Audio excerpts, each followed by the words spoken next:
Hello YouTube, I'm Vince White. I'm an employment attorney, and on this channel we answer publicly posted questions from YouTube users, getting folks the answers they need from an employment attorney. But not today, because it is 10:40 p.m. and I have to make this video because in a little less than 12 hours I have to speak with a reporter about this topic, and so I had to do all my research for that conversation tomorrow because the things I say are going to end up in a prestigious publication written by a talented journalist, and I don't want to make a fool of myself. And since I have to do the research, I'm going to make you a video, and I'm just going to set the video to come out after the journalist's story. That way, I'm not stepping on any toes, but I'm also not wasting all my effort. All right, here's what we're dealing with. The American Civil Liberties Union, the ACLU, and the NLRB, the National Labor Relations Board, are having a little bit of a tiff. And listen, all right, let's get something out really quick. The ACLU, the American Civil Liberties Union, is perhaps still an amazing organization that has done much good. In recent years, there have been some rather stark changes in the organization. An organization that once believed in free speech and fought viciously, valiantly to protect free speech, has backed off some of those positions. That was strange to watch. It was disconcerting, frankly. Perhaps equally disconcerting is this story I'm about to share with you. So the American Civil Liberties Union is fighting with the National Labor Relations Board on the issue of mandatory arbitration. I personally work as an arbitrator. I personally only hear arbitrations which both sides voluntarily join the arbitration. I think that mandatory arbitration is a scourge. Arbitration is a beautiful thing. It can be confidential, it can be efficient, it can get you decisions made by somebody with a much greater subject matter expertise than a jury or a judge. There's many, many, many reasons why you might choose to submit your case to arbitration. But I hate to see people forced into arbitration. I'll give you a great example of why. If you work for New York City and you're forced to go to arbitration, let's specifically talk about the arbitrators for New York City. It is my personal belief, based on long-standing experience and a variety of conversations that I've had with the arbitrators who arbitrate claims for employees with New York City, that if they fight against the city too often, they will stop getting work from the city as arbitrators. That is inherently an unequal field of battle, right? That means that those arbitrators feel they have to side with the city 6 or 7 times out of 10 if they want to keep getting fat checks from New York City. That is a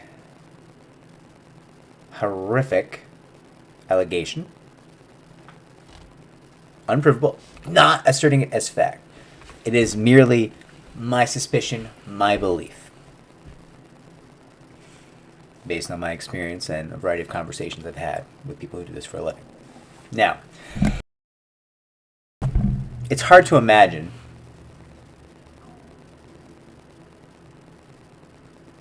a better reason to look at mandatory arbitration with scorn than that kind of dynamic, right?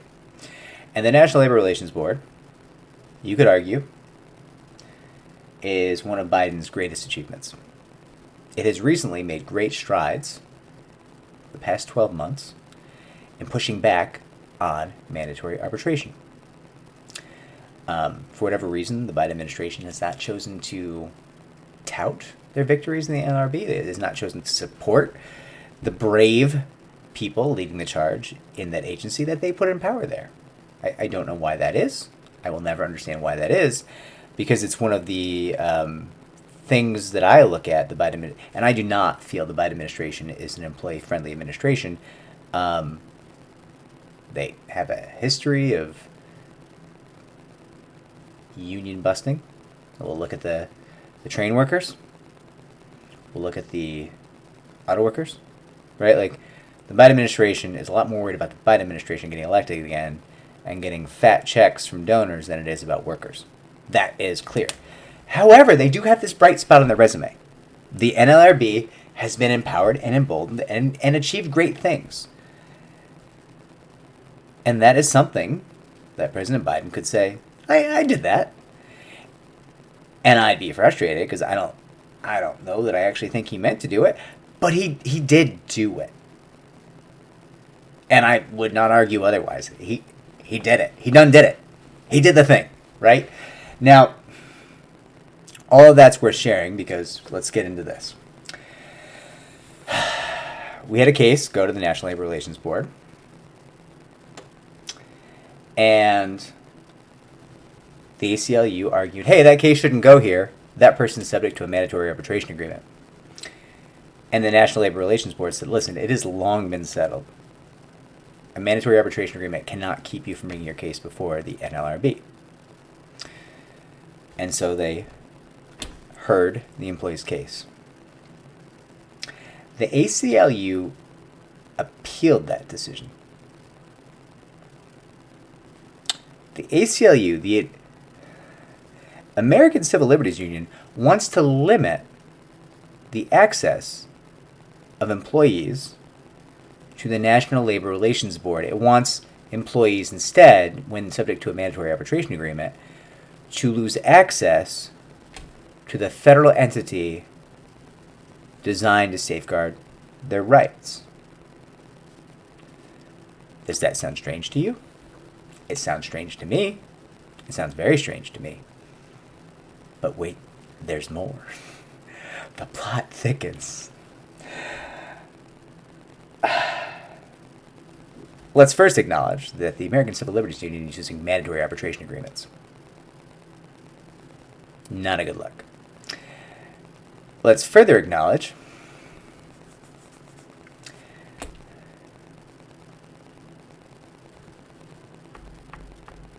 I'm going to back off that point. Let's keep to the facts. Just the facts, not the opinions. All right. Here's the story. A staff attorney, I'm not going to use her name, was working at the ACLU. And listen, the vibe is, from what I understand, talking to some people, she was very outspoken. You might go so far as to say she's a bit of a pain in the ass. For some reason, people want to keep saying that she was an Asian woman. I'm not clear on why that's relevant. That feels weird to me that people keep saying that. I think people are saying that because they're trying to establish she wasn't like a Karen or something like that, which that's not a thing. Like you can be a Karen and be an Asian woman. I understand that people like to say a lot of mean things about white women, and I think that's why they're trying to establish that the staff attorney is not a white woman. But that whole part of this, where people keep being like, but she's an Asian woman. I have questions. I have questions about why that matters.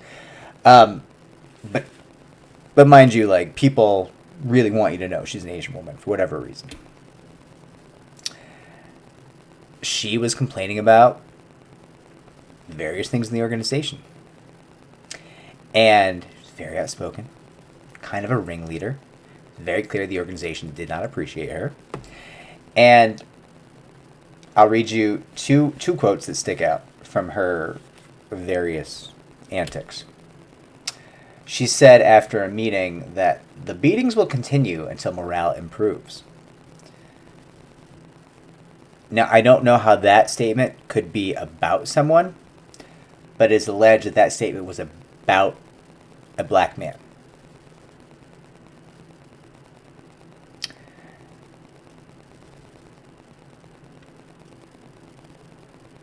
HR at the ACLU alleged that statement was racist. Now let's take a moment. Let's give them the benefit of the doubt. There's a lot of violence, a lot of beatings involved in the horrible things done to the African American community in our country. Yes. Let's also acknowledge that human history is a history of violence, and not all beatings are in the context of simple racism, simple hate, right? Like,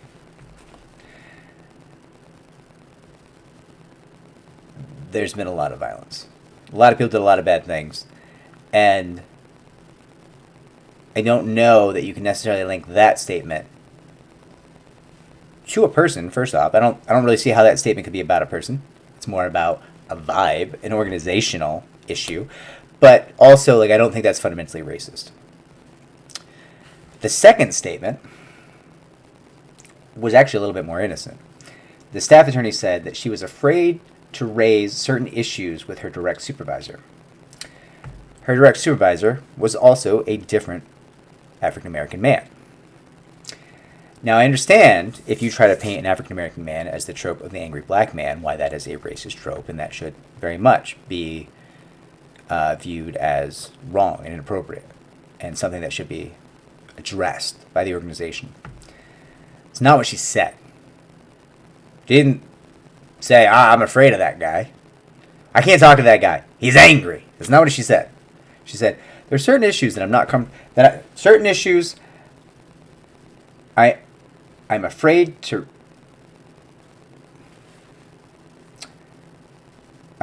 to raise certain issues with my direct supervisor. Certain issues. I don't really think there's any way you're going to paint that into a racist trope. I don't see it. And I do this for a living. And frankly, it's my job to find the claims, right? It's my job to find the claims. And then it's my job to convince other people of the claims and the reality. Here, if that comes in my door, I'm like, nah. I don't see it. I don't see it at all, right? So,